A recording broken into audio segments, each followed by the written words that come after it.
السلام عليكم ورحمة الله وبركاته. بسم الله الرحمن الرحيم. كسو دوادا casharadii imtixaanaha ahaa ee barashada luqadda Python ee aad kala socoteen channelka CR Warsame. waxaan casharkeena maanta uga sheekeyn doonaa hadduu alla math operators ama arithmetic operators qoraal yar ayaan noo sii bilaabay waa noo sii diyaariyey waxa aan soo aragnay calaamadaha ku dar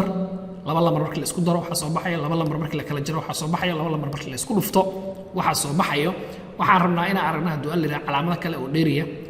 maanta waxaan abuuray laba variable halkan x equals 5 y equals 2 labada variable waxaan ku kala shubay 5 iyo 2 waxaan rabaa marka inaan tijaabiyo calaamadahan haddii aan dhaho waxa soo daabacdaa x plus y haddii aan dhaho waxa soo daabacdaa x plus y waa dareemi kartaa toddoba soo baxayso haddii aan dhaho waxa soo daabacdaa x minus y saddex soo baxayso haddii aan dhaho x times y na waxa soo baxayso dabcan toban now haddii aad fiiriso haddii aan dhaho printy waxaa soo daabacdaa x divide by y x oo y loo qaybiyo soo daabac haddii aan dhaho haddii aan isku dayo programkan inaan run gareeyo ama aan execute gareeyo right click ayaan leeyahay run iyo run garee programkan ayaan leeyahay wuxuu ku leeyahay 2.5 ayuu ku tusayaa marka 5 markii loo qaybiyo 2 sidaan rajaynayno waa 2 iyo bar calaamad kale ayaa halkan ku taal tan waa divisional lahaa calaamad kale ayaa halkan ku taal oo slash meesha hal slash ay haddaan laba slash ka dhigo oo aan dhaho mar kale execute iyo run garee wuxuu ku leeyahay markaan haddaa fiirso 2 ayuu ku leeyahay 5 markii loo qaybiyo 2 natiijadu waa 2 ayuu ku leeyahay maxay ku kala duwan yihiin marka calaamadan hore waxaa la yidhaha division waa qayb waxay soo saaraysaa laba lambar markii la isu qaybiyo haddii jajab uu jiro jajabkana way soo saaraysaa calaamadan dambe sida kuu muuqanaysa magaceeda integer division ayaa la dhahaa waxay isu qaybinaysaa labadii lambar waxay soo saaraysaa wixii aan dhihi jirnay qaybta saxiixa ah haraagana ma sii jajabinayso oo hara ahaan ay u daynaysaa marka marka qaar programming markaan isticmaalayno marna waxaa u baahanaysaa labadii lambar marka la isu qaybiyo iyagoo decimalki leh inaad hesho marka qaarna waxaa u baahanaysaa just labadii lambar markii la isu qaybiyo numberkii saxiixa ahaa ee qaybtii kale jajabka uma baahnid meelo badan ayaa programming ku isticmaalaa inta aan koorsada wadnana way noo imaan doonaan hadduu alla raaco meelahaas waxaa ka mid ah tusaale ahaan calaamad kale ayaa halkan ku xigto integer divisionka markaan kasoo tagno reminder ama modulus calaamad la dhaho calaamadan percentage-ka u eg modulus ayaan dhahnaa ama reminder haraa laba lambar markii la isu qaybiyo hadda waxaan aragnay 5 markii loo qaybiyo 2 waxaa soo baxay oo qolo walba ay heshay 2 ay heshay 2 iyo 2 markii la helay dabcan waxaa soo harayo hal ayaa soo harayo marka calaamadan waxay ku sheegaysaa iyadu haraagu waa maxay laba lambar markii la isu qaybiyo maxaa soo harayo haddii aan dhaho hadda x modulus y ama x reminder y haddii aan ran dhaho wuxuu leeyahay x oo 5 ah oo loo qaybiyo y oo 2 ah 5 markii 2 loo qaybiyo haraagu waa hal 5 markii 2 loo qaybiyo haraagu waa hal xisaabta markii kow aan qaybta baranayna haddaa xasuusato laba lambar markii la isu qaybiyo waxaa la dhihi jiray lambarkan markii lambarkan loo qaybiyo intaana soo baxayso haraagana waa intan mar dambe ayaa haraagii in haddana lasii jabiyo iyo aan baranay marka calaamadan moduluska aad ayaa loo isticmaalaa programmingka meelo badan ayay naga anficaysaa tusaalooyin ayaan arki doonaa hadduu alla yidhaha xiisadaheena dambe laakiin waxaan rabaa in calaamaha dul maro oo keliya waxay kuu suurtagelinaysaa marka laba lambar marka la isu qaybiyo haraagu muxuu yahay tusaale kale haddii aan ku siiyo haddii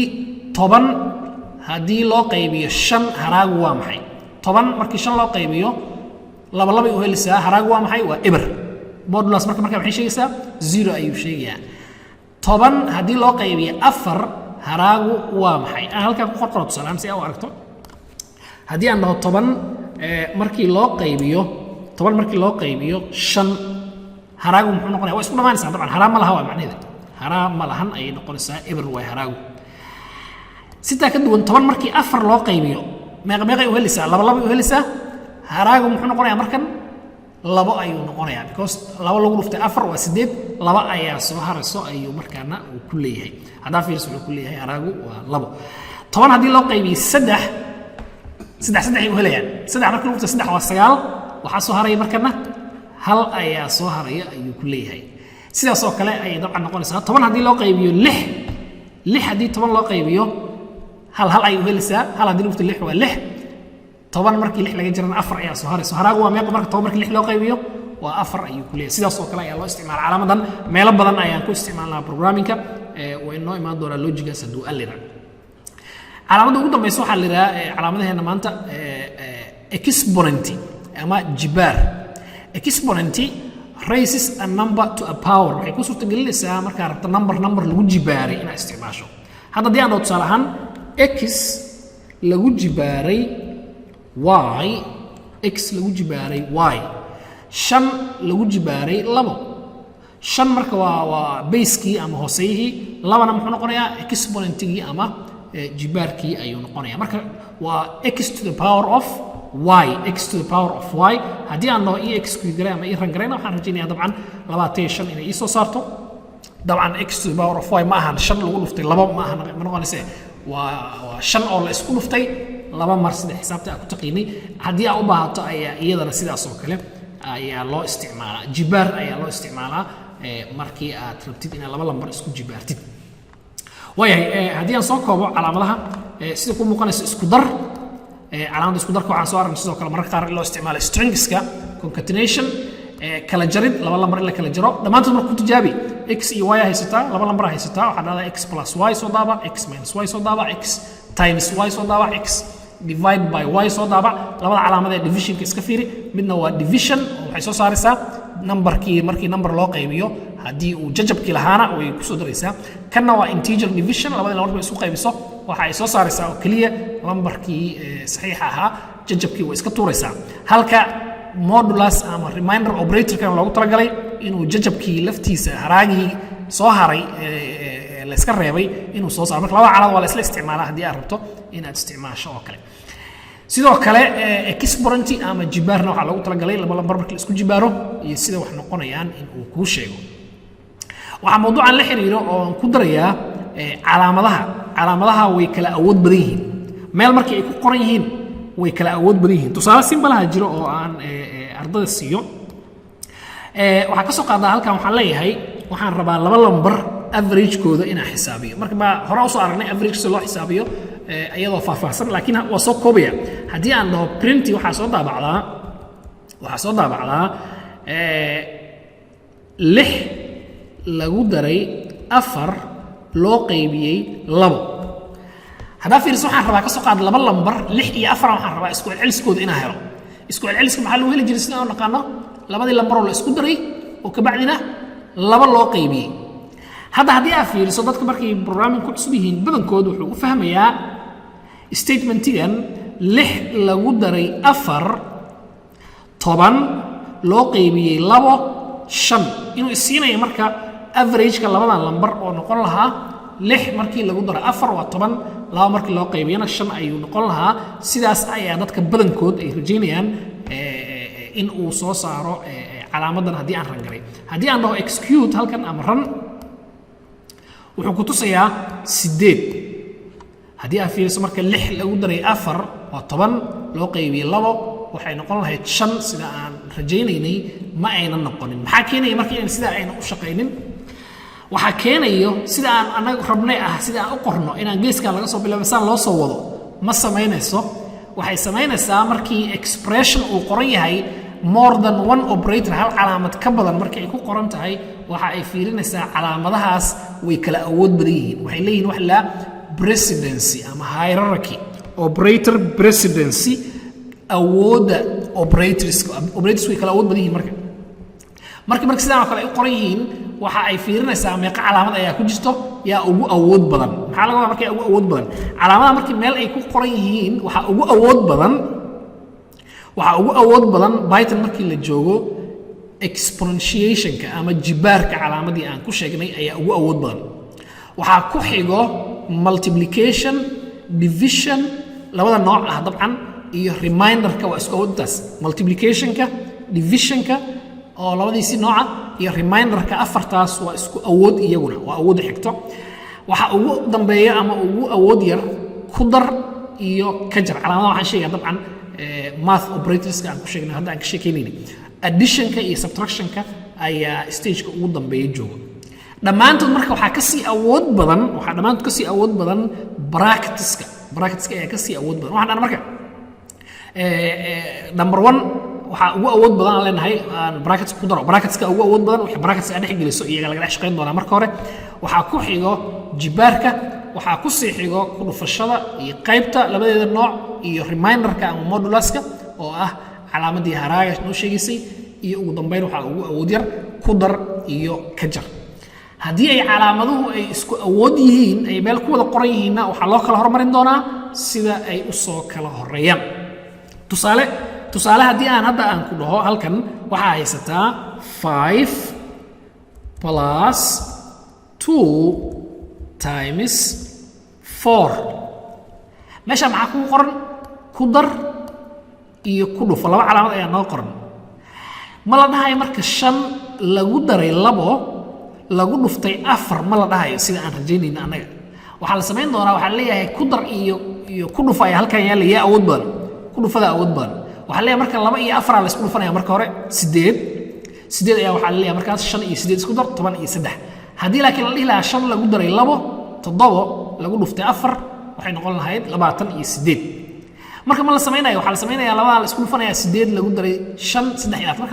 laba shaqay kala tahay haddii marka calculationkaagii aad fahansanin calaamadaha iyo si ay u kala horeeyaan si u kala awood badan yihiin error noocaas oo kale ayaa ku qabsan doona kan hanoo dambeeyo waxaan fiirinayaa keenii hore haddii aad fiiriso wuxuu ahaa waxaa soo daawacdaa sida waxaan arnay 8 soo daawacay 8 miyaan rabnaa maya waxaan rabnaa marka in la dhaho marka hore 6 waxaa ku dartaa 4 waxaan sheegnay marka bracketsku inay yihiin kuwa ugu awoodda badan soo maahan ay ka awood badan yihiin kuwa kale waxaan hadda ku qasbay marka hore 6 iyo 4 isku dar natiijada ka soo baxdo 2 u qaybay 6 iyo 4 isku daraya oo 10 ah 2 ayuu u qaybinayaa natiijada ka soo baxdo oo ah 5 sida aan rajaynaynay ayuu ii soo saaraya dabcan calaamada slash isticmaaladan slash isticmaalna wuxuu dhihi lahaa 5 dhibic eber meeshuu dhahay 5 keligeeda ayuu ii dhihi lahaa tan waxay ku tusinaysaa marka inay muhiim tahay inaad ogaato calaamadaha iyo kala horeyntooda iyo wixii la midka ah si taa lamid ah haddii aan comments ka saaratan oo aan tan fiirino iyadana waa sidoo kale aan tijaabino labada shay aan sheegayay waxaan leeyahay halkan print waxaa soo daabacdaa aan leeyahay halkan 5 lagu daray 2 lagu dhuftay 4 sidaan sheegaya waxay noqon doontaa 2 lagu dhuftay 4 oo ah 8 lagu daray 5 10 iyo 3 haddii aan rabi lahaa labada in marka hore la isku daro oo la dhaho 7 lagu dhuftay 4 natiijada aan rabo noocaas ay ahaan lahayd bracket ayaan gelin lahaa si aan u qasbo waxaan dhihi lahaa 7 markaa dhahdo marka hore ka bacdi ku dhufo 4 waxay noqon lahayd 28 sida aan rajaynayno marka calaamadaha iyo kala horeysiintooda iyo awoodooda waa sidaas haddaan mar kale ku celiyo waxaa ugu horeeya operationska brackets ku dhex jira operations enclosed in parentheses parenthesesku waa bracketska noocaana la yidhaha waxaan dhahaynaa bracketskaas calaamadaha ku dhex jira ayaa operations ku dhex jira ayaa ugu awood badan waxaa ku xigo jibaarka waxaa ku xigo ku dhufashada qaybta labadeeda nooc iyo moduluska oo isku awooda waxaa ku xigo ku dar iyo ka jar haddii calaamaduhu ay wada yimaadaan meel waxaa la hormarin doonaa si ay u kala awood badan yihiin loo kala hormarin doonaa haddii kuwa isku awood ah ay yimaadaanna sida ay u soo kala horeeyaan tusaale haddii aan hadda ka laabto halkan ee aan dhaho sidan 5 lagu daray 2 lagu dhuftay 4 loo qaybiyey 2 haddii aan dhaho halkan waxay noqon lahayd markan oo kale waxaa jooga halkan ku dar iyo ku dhufo iyo qayb soo maha ku dhufashada iyo qaybta waa isku awood markay isku awoodda yihiin markayaa la hormarinayaa tan soo hormarto labadaana marka hore la isku dhufan doonaa 2 loogu dhuftay 4 8 kabacdi la dhihi doonaa 8 waxaa u qaybisaa 2 oo noqonayso 4 ayaa waxaa la dhihi doonaa waxaa ku dartaa 5 oo noqonayso 9 haddii sida aan xisaabiye saxan tahay sidaas oo kale ayaan rajaynaynaa 9 dhibic eber ayuu ku tusaya marka sida aad u rabtay adigu ma ahan waxaa laga yaabaa inaad rabtay 4 in marka hore loo qaybiyo 2 oo la dhaho 2 waaye kabacdi la isku dhufto 2 oo la dhaho sidaas waaye ama wixii la midka oo kale inaad u rabtay ayaa laga yaabaa haddii aan sidaas u xisaabino waxaa umaynaa isku miday soo saar lahayd laakiin sidaas oo kale ayuu sharcigu uu noqon doonaa marka operatorska presidencygooda ama awoodooda kala horeyntooda ayaan ku baranay casharkeena maanta intaas ayaan kusoo gabagabaynaa waa ku mahadsantihiin waqtigiina wassalaamu calaykum waraxmatullaahi wabarakaatuh